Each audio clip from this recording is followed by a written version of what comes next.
അധികം ഏകാന്തമായിട്ടാണ് എൻ്റെ ജീവിതം ഉണ്ടായിരുന്നത്. അപ്പോൾ എനിക്കുണ്ടായിരുന്നൊരു ആകപ്പാടെയുള്ളൊരു ആശ്രയം വായന എന്നുള്ളതായിരുന്നു. എമ്പതി എന്ന് പറയുന്ന സാധനമാണല്ലോ പ്രധാനമായിട്ടുള്ളത്.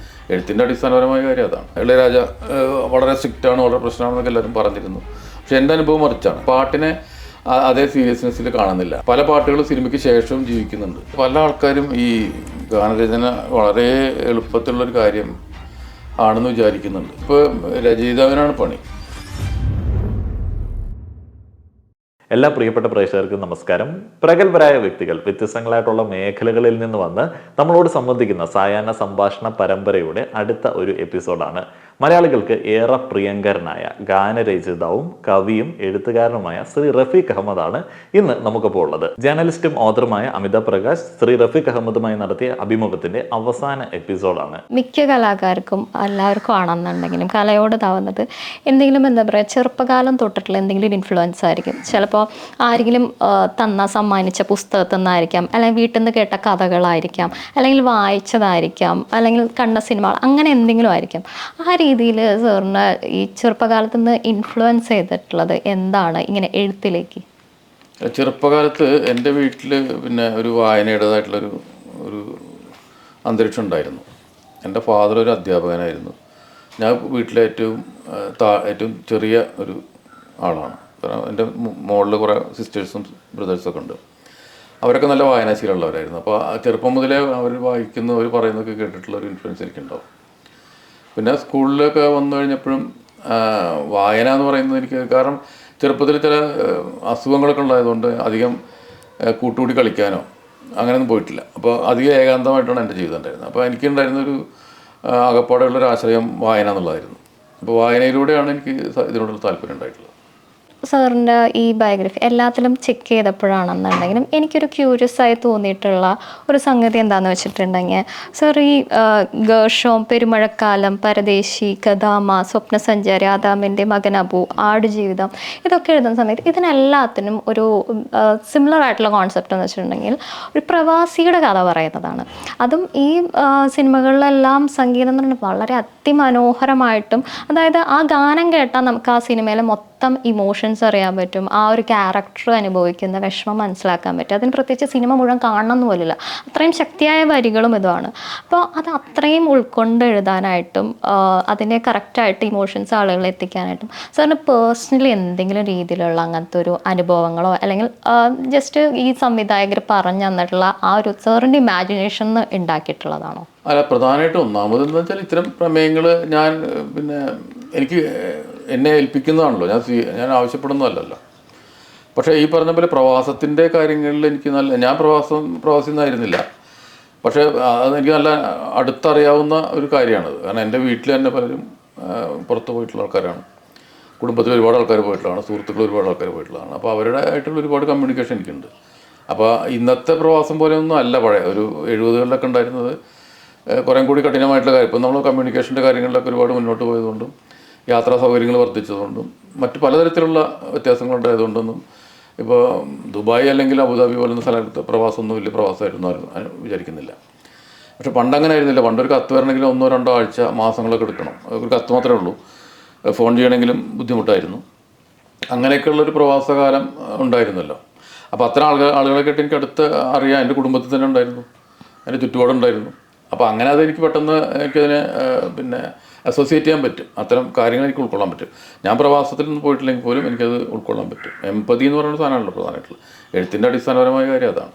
ഏതൊരു സംഗീതമായിട്ട് ബന്ധപ്പെട്ടിരിക്കുന്ന ആളും സ്വപ്നം കാണുന്ന ഒരു മ്യൂസിക് ഡയറക്ടറാണ് AR റഹ്മാൻ എന്ന് പറയുന്ന ഒരു പ്രതിഭ. അദ്ദേഹത്തിൻ്റെ കൂടെ ഉള്ള വർക്കിംഗ് എക്സ്പീരിയൻസ് എങ്ങനെയായിരുന്നു? എന്താണ് മീൻസ് അപ്പോൾ ആ സമയത്ത്, കാരണം ആൾക്ക് കൃത്യമായിട്ട് ആളുടേതായ മ്യൂസിക്കും വളരെ കൃത്യമായ ധാരണയുണ്ട്, അദ്ദേഹം പാടുകയും ചെയ്യും എന്നല്ലാണ്ട്. അപ്പോൾ അങ്ങനത്തെ ഒരു പ്രതിഭയുടെ കൂടെ വർക്ക് ചെയ്യുന്ന സമയത്ത് സാറിൻ്റെ എക്സ്പീരിയൻസ് എന്തായിരുന്നു? AR റഹ്മാനായിട്ട് മലയാളത്തിലെ ഒരു ആദ്യത്തെ പ്രോജക്റ്റ് എന്ന് പറയുന്നതാണ്. പക്ഷേ തമിഴിൽ ഡബ്ബിങ് സോങ്സൊക്കെ ചിലതൊക്കെ ചെയ്തിട്ടുണ്ട്. അപ്പോൾ മാത്രമല്ല അതുപോലെ തന്നെ രാജസാറിനായിട്ടും ചെയ്തിട്ടുണ്ട്. അപ്പോൾ ഇതിലെങ്ങനെയാണെന്ന് വെച്ചാൽ ഇവരുടെയൊക്കെ രീതി, ഇപ്പോൾ നേരത്തെ പറഞ്ഞ പോലെ തന്നെ റഹ്മാൻ വളരെയധികം സ്ട്രിക്റ്റായിട്ട് മ്യൂസിക്കിൻ്റെ ചില കാര്യങ്ങളൊക്കെ നോക്കുന്ന ഒരാളാണ്. പക്ഷെ ഇതിൽ ആ പെരിയോനെ എന്നുള്ള പാട്ട് അങ്ങനെയല്ല, അത് വരികൾ എഴുതിയിട്ട് ചെയ്തത്. അദ്ദേഹം പറഞ്ഞിങ്ങനെ വരികൾ എഴുതിക്കോളാൻ പറഞ്ഞു എന്നോട്. സാധാരണ അങ്ങനെ അവർ ചെയ്യാറില്ല.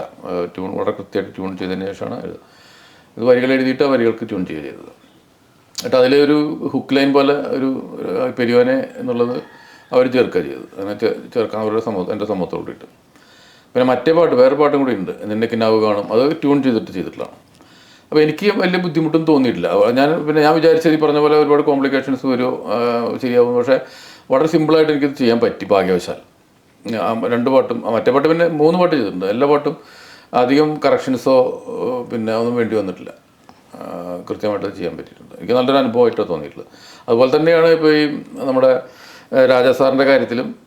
ഇളയരാജ വളരെ സ്ട്രിക്റ്റാണ്, വളരെ പ്രശ്നമാണെന്നൊക്കെ എല്ലാവരും പറഞ്ഞിരുന്നു. പക്ഷേ എൻ്റെ അനുഭവം മറിച്ചാണ്. എന്നെ വളരെയധികം ഫ്രണ്ട്ലി ആയിരുന്നു.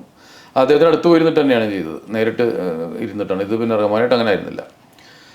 അങ്ങനെ 2-3 പടങ്ങൾക്ക് ഞാൻ ചെയ്തിട്ടുണ്ട്.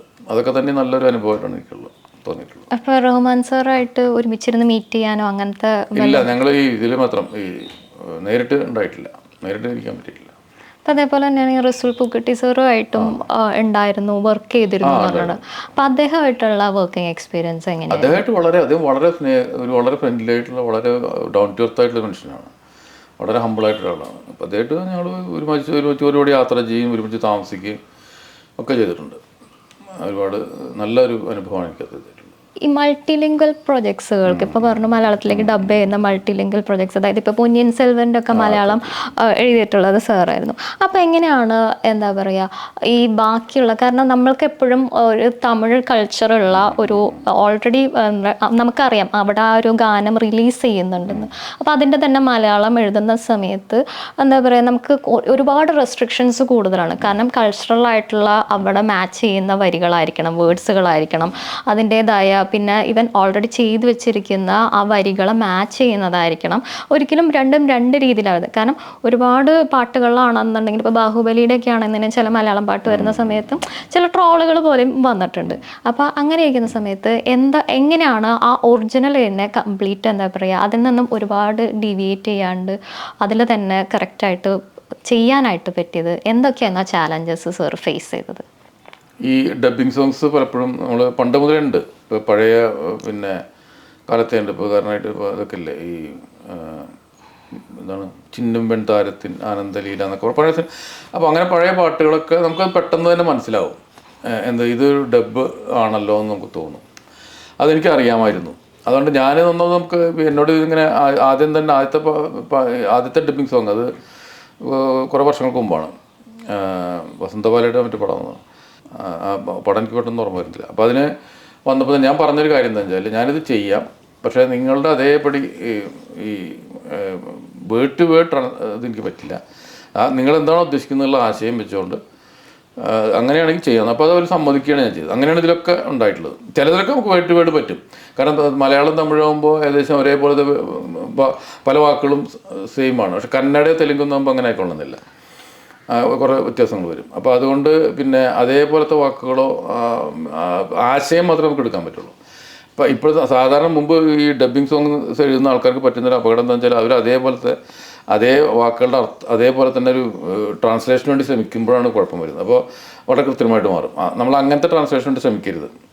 അത് ഒരു വേറൊന്നാക്കിയിട്ട് ആ ആശയം എടുത്തുകൊണ്ട് നമ്മുടേതാക്കി മാറ്റണം. അങ്ങനെയാണ് ഞാൻ ഇതിലൊക്കെ ചെയ്തിട്ടുള്ളത്. അതവർക്ക് ഇഷ്ടപ്പെടുകയും ചെയ്തിട്ടുണ്ട്. അങ്ങനെ വരുമ്പോൾ നമുക്കൊരു ചാലഞ്ചിങ് ആണ്. പുതിയൊരു മേഖലയാണല്ലോ അത്. അതിൻ്റെ ഒരു സുഖം കൂടി ഉണ്ട് അതിന്. അപ്പോൾ കന്നഡയും തെലുഗും അങ്ങനത്തെ ഏതെങ്കിലും ഭാഷയുടെ ചെയ്തിട്ടുണ്ടോ? ചെയ്തിട്ടുണ്ട്, തെലുങ്കിലൊക്കെ ചെയ്തിട്ടുണ്ട്. തെലുങ്ക്, കന്നഡ, മലയാളം. അപ്പോൾ അങ്ങനെ ചെയ്യുന്ന സമയത്ത് എങ്ങനെയാണോ സാറ് ഭാഷ ഞാനല്ല, എനിക്ക് എൻ്റെ ട്രാൻസ്ലേഷൻ ഞാൻ ചോദിക്കും, ഇംഗ്ലീഷിൽ ഉള്ള ട്രാൻസ്ലേഷൻ ചോദിക്കും. ആ ട്രാൻസ്ലേഷൻ അവർ തരും. പിന്നെ ഏകദേശം ചില വാക്കുകൾ ചിലർക്ക് സംശയം നമുക്ക് ആ ഭാഷ അറിയാവുന്ന ആൾക്കാരോട് ചോദിച്ച് മനസ്സിലാക്കാമല്ലോ. അങ്ങനെയൊക്കെ ചെയ്തു. അങ്ങനെയൊക്കെയാണ്. അപ്പോൾ ഒരിക്കലും അവരുദ്ദേശിച്ച പിന്നെ ആശയത്തിൽ നിന്ന് പോവില്ല. അതേ വാക്കുകളോ അതേ രീതി ആയിക്കൊള്ളുന്നില്ല എന്ന് മാത്രം. എന്താണോ അതിലൂടെ കൺവേ ചെയ്യുന്നത്, കമ്മ്യൂണിക്കേറ്റ് ചെയ്യുന്നത്, ആ സാധനം അതിൽ വരും. ഓക്കെ. പിന്നെ അതേപോലെ തന്നെയാണെന്നുണ്ടെങ്കിൽ ഇപ്പോൾ ഒരുപാട് ഇപ്പോൾ സാറ് പറഞ്ഞ ഒരു ഇത് വെച്ചിട്ട് ഒരു എഴുത്തുകാരൻ അല്ലെങ്കിൽ ഒരു ഗാനം എഴുതാന്ന് പറയുന്നത് അതൊരു ഇത്തിരി എന്താ പറയുക കുറച്ച് എഫേർട്ട് എടുത്ത് നല്ല കഷ്ടപ്പെട്ടിട്ടതാണെങ്കിൽ പിന്നെ ഒരു പാട്ടിൻ്റെ ആത്മാവ് എന്ന് പറയുന്നത് അതിൻ്റെ വരികളാണ്. കാരണം അർത്ഥവത്തായ വരികളും എല്ലാം കൂടെ ചേരുമ്പോഴാണ് അതിൻ്റെ സൗന്ദര്യം ഉണ്ടാവുന്നത്. ഇപ്പോൾ അതിൽ മ്യൂസിക് മാറ്റോ അല്ലെങ്കിൽ പാടുന്ന ആൾ മാറ്റോ വരികൾ മാറ്റോ അങ്ങനെ ഏതെങ്കിലും ഒന്ന് മാറിക്കഴിഞ്ഞിട്ടുണ്ടെങ്കിൽ എപ്പോഴും അതിൻ്റെ സൗന്ദര്യം വരില്ല. പക്ഷെ പലപ്പോഴും ഓരോ പാട്ടുകൾ റിലീസ് ചെയ്യുന്ന സമയത്ത് അതിൻ്റെ സംഗീത സംവിധായകർക്കും ഗായകർക്കുമാണ് കൂടുതൽ അപ്രിസിയേഷനും കൂടുതൽ എന്താ പറയുക എക്നോളജ്മെൻറ്റ്സും എല്ലാം കിട്ടുന്നത്. പലപ്പോഴും ലിറിസിസ്റ്റുകളെ മാറ്റി നിർത്തി പലപ്പോഴും അറിയപ്പെടുന്ന പോലുമില്ല ഇന്ന ആളാണ് എഴുതിയതെന്നുള്ളത്. പിന്നെ നമ്മൾ നോക്കുമ്പോൾ ഇത് ഇദ്ദേഹമാണോ എഴുതിയെന്നുള്ള രീതിയിലാണ്. അപ്പോൾ ആ ഒരു ഇതിന് എന്താ പറയുക ഡിസേർവ് ചെയ്യുന്ന എക്നോളജ്മെൻറ്റുകളോ അല്ലെങ്കിൽ അംഗീകാരങ്ങളോ കിട്ടുന്നില്ല എന്നുള്ള ഒരു ഇതുണ്ടോ? മീൻസ് ഇങ്ങനെ ഇതിന് എന്തുകൊണ്ടാണ് അല്ലെങ്കിൽ ഇതിന് മാറ്റം വരുമെന്നോ എന്താണ് അങ്ങക്ക് പറയാനുള്ളത്? അത് എനിക്ക് വ്യക്തിപരമായിട്ടുള്ള ഇതൊന്നുമല്ല. ഞാൻ അത് സത്യത്തിൽ എന്താണെന്ന് വെച്ചാൽ ഒരു സാംസ്കാരിക പ്രശ്നമാണത്. കാരണം നമ്മൾ ഭാഷയോടുള്ള നമ്മുടെ സമീപനം, കവിതയോടുള്ള സമീപനം, സാഹിത്യത്തോടുള്ള സമീപനം അതിൻ്റെ കാര്യത്തിൽ വളരെ പിന്നോട്ട് പോകുന്നു എന്നുള്ളതിൻ്റെ അർത്ഥം. നമ്മൾ വെറും ശബ്ദപ്പൊലിമയിൽ മാത്രം നിൽക്കുന്നു. അപ്പോൾ അതിൻ്റെ അകത്തുള്ള വാക്കുകളുണ്ടാക്കുന്ന ഒരു ഇമ്പാക്റ്റ് ഉണ്ട്, വാക്കുകൾക്കൊരു അർത്ഥമുണ്ട്, അർത്ഥതലങ്ങളുണ്ട്. അതിനെക്കുറിച്ചൊന്നും തന്നെ അതിലേക്ക് പോകുന്നില്ല. പണ്ടത്തെ ഒരു മുൻ തലമുറ അങ്ങനെ ആയിരുന്നില്ല. മുൻ തലമുറ കുറേ കൂടി സാഹിത്യ അഭിരുചിയുള്ള ഒരു തലമുറ ആയിരുന്നു വിചാരിക്കുന്നു. ഇപ്പോഴും അഭിരുചി ഇല്ലാതെയല്ല, പക്ഷെ പാട്ടിനെ അതേ സീരിയസ്നെസ്സിൽ കാണുന്നില്ല. പാട്ടിനെ അവർ കാണുന്നത് ഒരു സമയം കൊല്ലി ഒരു സമയം കളയാനുള്ള ഒരു സംഭവം, അല്ലെങ്കിൽ സിനിമയ്ക്ക് ഒരു ഫില്ലർ പോലെയൊക്കെയുള്ള കാര്യം മാത്രമായിട്ടാണ് കാണുന്നത്. ഇത് പല പാട്ടുകളും സിനിമയ്ക്ക് ശേഷവും ജീവിക്കുന്നുണ്ട്. സിനിമ മറന്നുപോയിട്ടും ഈ പാട്ടിൻ്റെ പേരിൽ സിനിമ ഓർമ്മിക്കുന്ന എത്രയോ കാര്യങ്ങളുണ്ട്, പാട്ട് മാത്രം നിൽക്കുന്ന എത്രയോ കാര്യങ്ങളുണ്ട്. അതുകൊണ്ട് പാട്ടിന് അങ്ങനെ ഒരു പ്രത്യേകത ഉണ്ട്. പിന്നെ സമൂഹത്തിന് ഇത് ആവശ്യമാണ്. സമൂഹത്തിന് എപ്പോഴും പിന്നെ അവരുടെ പല കാര്യങ്ങൾക്കും സമൂഹത്തിൻ്റെ പല വ്യവഹാരങ്ങൾക്കും പാട്ടിൻ്റെ ഒരു സാന്നിധ്യം വേണം. അതാണ് നമ്മൾ സിനിമയിലൂടെ കിട്ടുന്നതെന്ന് മാത്രമേ ഉള്ളൂ. അപ്പോൾ സിനിമയുടെ ഒരു ഭാഗം മാത്രമായിട്ട് തന്നെ വിചാരിക്കുമ്പോഴാണ് പ്രശ്നം വരുന്നത്. സിനിമയുടെ ഭാഗം മാത്രമായിട്ട് വരുമ്പോൾ ഒരാഴ്ച തിയേറ്ററിൽ കളിച്ച് നമ്മൾ മറന്നു പോകുന്നു. പിന്നെ ഒ ടി ടി ചിലപ്പോൾ കണ്ടെന്ന് വരും. അതിൽ വല്ലപ്പോഴും അത്രയല്ലേ സിനിമയ്ക്കുള്ളൂ. പിന്നെ സാറിൻ്റെ പാട്ടുകളിൽ ഞാൻ കേൾക്കുന്ന സമയത്തും വരികൾ നോക്കുന്ന സമയത്ത് എപ്പോഴും ശ്രദ്ധിച്ചിട്ടുള്ളതാണ്, സിനിമയുടെ ഒരു കഥയുണ്ടാവും, പക്ഷെ അതിലൂടെ പ്രകൃതിയിലൂടെ ബാക്കി എന്തെങ്കിലൂടെ ആ ഒരു കഥയെ തന്നെ ഒരു റിഫ്ലക്റ്റ് ചെയ്യുന്ന പോലെയോ അതല്ലെങ്കിൽ വേറെ രീതിയിലുള്ള ഒരു കഥയും കൂടെ വേറൊരു കഥയും കൂടെ അതിൽ പറയുന്നുണ്ട്. അപ്പോൾ അതെങ്ങനെയാണ് മീൻസ് അങ്ങനത്തെ ഒരു സൃഷ്ടിക്ക് സാർ എടുക്കുന്നത്, എങ്ങനെയാണ് അങ്ങനത്തെ ഒരു സൃഷ്ടി ക്രിയേറ്റ് ചെയ്യുന്നത്? നമ്മുടെ മലയാളത്തിലെ പഴയ സിനിമകളിലൊക്കെ അങ്ങനെ ഒരുപാട് സംഗതികളുണ്ട്. പണ്ട് അങ്ങനെ നമ്മുടെ മാസ്റ്റേഴ്സായിട്ടുള്ള പാട്ടെഴുത്തുകാരൊക്കെ അങ്ങനെ ചെയ്തിട്ടുണ്ട്. ഇതങ്ങനെ ചില അവസരങ്ങൾ കിട്ടുമ്പോൾ, ഇപ്പോൾ ഉദാഹരണമായിട്ട് ഇപ്പം ഇതുണ്ടല്ലോ നമ്മുടെ തൊണ്ടി മുതലും ദൃക്സാക്ഷി എന്ന് പറയുന്ന സിനിമയുണ്ട്. അതിൽ ഇവർ സഞ്ചരിച്ചുകൊണ്ടിരിക്കുമ്പോൾ നായകനും നായിക സഞ്ചരിക്കുമ്പോൾ അവരുടെ മാല പൊട്ടിക്കുന്നതാണ് ഒരു കഥ. അപ്പോൾ അത്തരം ഒരു സന്ദർഭത്തിൽ അവരിങ്ങനെ പോയിക്കൊണ്ടിരിക്കുമ്പോൾ ഒരു അമ്പലത്തിൽ എന്തോ ഒരു ഉത്സവം നടക്കുന്നു. ആ ഉത്സവത്തിലൊരു പരിപാടി നടക്കുന്നുണ്ട്. ആ പാട്ടാ വേണ്ടു, എന്ത് വേണമെങ്കിൽ അവിടെ ആവാം, അവർക്കൊരു വിരോധമില്ല, ഒരു പാട്ട് വേണമെന്ന് മാത്രമേ ഉള്ളൂ. അപ്പോൾ ഞാനെന്താ ചെയ്തതെന്ന് വെച്ചാൽ, ഞാൻ ഈ പ്രകൃതിയായിട്ട് ബന്ധപ്പെടുത്തിക്കൊണ്ട്, അതായത് ഒരു ഭാര്യയും ഭർത്താവ്, ഒരു കുറവനും കുറച്ചും പോലുള്ള ഒരു കഥാപാത്രങ്ങൾ, പിന്നെ നിൻ്റെ മാല എവിടെ പോയി അല്ല അങ്ങനെയല്ല, ഞാനിങ്ങനെ ഈ കുന്നും മലയും ഞാനിങ്ങനെ കുളിക്കാൻ വേണ്ടി പോയി കുളിച്ച് നോക്കുമ്പോഴേക്കും കുളം കാണാതായിപ്പോയി, പിന്നെ അല്ലെങ്കിൽ പാടം കാണാതായിപ്പോയി, മല കാണാതായിപ്പോയി എന്നൊക്കെ ഈ പരിസ്ഥിതിയായിട്ട് ബന്ധപ്പെടുത്തിക്കൊണ്ട് നമ്മുടെ ഇന്ന് നടന്നുകൊണ്ടിരിക്കുന്ന കാര്യങ്ങൾ അങ്ങനെയല്ലേ. നമ്മളിപ്പോൾ നോക്കിയിരിക്കുമ്പോൾ തന്നെ ഇന്ന് കിടന്നു തുടങ്ങി നാളെ എളുപ്പം കാലത്ത് നോക്കുമ്പോഴേക്കും ഒരു കുന്നില്ലാതെ ഉണ്ടാവും. പി രാമേന്ദ്രൻ്റെ ഒരു കവിത തന്നെ അങ്ങനെയാണ്, ഈ പെട്ടെന്ന് ഓരോ നഷ്ടപ്പെട്ടു പോകുന്നത്. അങ്ങനെയുള്ള കാര്യങ്ങളുണ്ടല്ലോ. അപ്പോൾ അതുമായിട്ട് ബന്ധപ്പെടുത്തിക്കൊണ്ടൊരു പാട്ടതിൽ വന്നു. അപ്പോൾ അത് ശരിക്കും ചോദിച്ചു പോയി, അത് സിനിമയായിട്ട് ചോദിച്ചു പോയി. കാരണം ഇവിടെ ഒരു സ്ഥലത്ത് മാല നഷ്ടപ്പെട്ടതാണ്, മറ്റു ഭാഗത്ത് പ്രകൃതിക്ക് വരുന്ന നഷ്ടങ്ങളാണ്. എങ്കിൽ പോലും അതൊരു അത്ര വലിയ സീരിയസ് ആയിട്ടുള്ള ഒരു പാട്ടുമല്ല, കവിത എന്നല്ല, ഒരു സാധാരണ പാട്ടാണ്. അങ്ങനെയൊക്കെ ചില അവസരങ്ങൾ വരുമ്പോൾ അത് ഉപയോഗിക്കാൻ പറ്റാറുണ്ട് എന്നുള്ളതാണ്, അത്രയേ ഉള്ളൂ. ഓക്കെ. ഇനി അവസാനമായിട്ട് ഇപ്പോൾ ഈ മേഖലയിലേക്ക് അല്ലെങ്കിൽ ഒരു സംഗീത രചന എന്ന മേഖലയിലേക്ക് വരാനായിട്ട് ഒരുപാട് പേര് ചിലപ്പോൾ ആഗ്രഹിക്കുന്നുണ്ടാവും. അതിന് ചിലപ്പോൾ എങ്ങനെ വരണം, എന്ത് ചെയ്യണം എന്ന് അറിയാതെ നിൽക്കുന്ന ഒരു വിഭാഗമുണ്ടാവും. അങ്ങനെയുള്ള ആളുകൾക്ക് ഈ ഒരു മേഖലയിൽ വന്ന് സ്വന്തം കഴിവ് തെളിയിക്കാനും അല്ലെങ്കിൽ ഇതിലൊരു സ്റ്റാർട്ട് എന്താണ് ചെയ്യേണ്ടത്, എങ്ങനെയാണ് തൻ്റേതായ ഐഡൻറ്റിറ്റി എങ്ങനെ ഒരു മീൻസ് രചയിതാവ് എന്നുള്ള രീതിയിൽ സൃഷ്ടിക്കും? അല്ല, എനിക്ക് തോന്നിയിട്ടുള്ളത് പല ആൾക്കാരും ഈ ഗാനരചന വളരെ എളുപ്പത്തിലുള്ളൊരു കാര്യം ആണെന്ന് വിചാരിക്കുന്നുണ്ട്. ഒരു പരിധി വരെ പണ്ടൊക്കെ അത് എളുപ്പത്തിലുള്ളായിരുന്നു. കാരണം പണ്ട് നമുക്ക് വരികൾ എഴുതി കൊടുത്തു കഴിഞ്ഞാൽ മ്യൂസിക് ഡയറക്ടേഴ്സ് അത് എന്ത് എഴുതി കൊടുത്താലും അവരെ സംഗീതമാക്കി മാറ്റുമായിരുന്നു. പുതിയ കാലത്ത് അങ്ങനെയല്ല. പുതിയ കാലത്ത് നമ്മൾ പിന്നെ അതിൻ്റെ മാറ്റങ്ങൾ വന്നു. കാരണം ഇപ്പോൾ രചയിതാവിനാണ് പണി. ഡയറക്ടർക്ക് എന്തെങ്കിലും ട്യൂൺ ഉണ്ടാക്കി തന്നാൽ മതി. മ്യൂസിക് ഡയറക്ടർക്ക് നമ്മളതിനനുസരിച്ച് കുഴപ്പമില്ലാത്ത രീതിയിൽ വരികൾ എഴുതേണ്ട ഒരു ചുമതലയായിരിക്കും. അപ്പോൾ നേരെ തിരിച്ചാണ് ഇപ്പോൾ വന്നുള്ളത്. അപ്പോൾ അതിൻ്റെ ഒരു പിന്നെ ഒരുപാട് പാട്ടുകൾ നമുക്ക് വന്നു കഴിഞ്ഞു. ഇതന്നെ വീണ്ടും വീണ്ടും ആവർത്തിച്ചിട്ട് കാര്യമില്ല. അപ്പോൾ എന്തെങ്കിലും പുതിയ രീതിയിലുള്ള, പുതിയ കാലത്തെ അഡ്രസ്സ് ചെയ്യുന്ന രീതിയിലുള്ള ഒരു സംഗതി സ്വയം കണ്ടെത്താൻ ശ്രമിക്കണം. അതല്ലാതെ വെറുതെ എന്തെങ്കിലും എഴുതിയിട്ട് കാര്യമില്ല എന്നാണ് എനിക്ക് തോന്നിയിട്ടുള്ളത്. എന്തെങ്കിലും മാറ്റം ഉണ്ടാവും. നമ്മുടെ പാട്ടുകൾ വേറെ പാട്ടുകളിൽ നിന്ന് വേർതിരിഞ്ഞ് നിൽക്കുന്ന തരത്തിലുള്ള എന്തെങ്കിലും ഒരു ഐഡൻറ്റിറ്റി ഉണ്ടായിരിക്കാൻ ശ്രമിക്കുക എന്നുള്ളതാണ്. എന്നാലേ അതിനൊരു ഗുണമുള്ളൂ. മലയാളികൾക്ക് ഏറെ പ്രിയങ്കരനായ ഗാനരചയിതാവും നോവലിസ്റ്റും കവിയുമായ റഫീഖ് അഹമ്മദ് സാറാണ് ഈ ദിവസങ്ങളിൽ നമുക്കിപ്പോൾ ഉണ്ടായിരുന്നത്. ചാനലിൻ്റെ പേരിലും പ്രേക്ഷകരുടെ പേരിലും വ്യക്തിപരമായിട്ടുള്ള പേരിലും എല്ലാവിധ നന്ദിയും അദ്ദേഹത്തിന് നേരുകയാണ്. ഈ ദിവസങ്ങളിൽ അദ്ദേഹത്തെ കേട്ട എല്ലാ പ്രേക്ഷകർക്കും നന്ദി നേരുകയാണ്.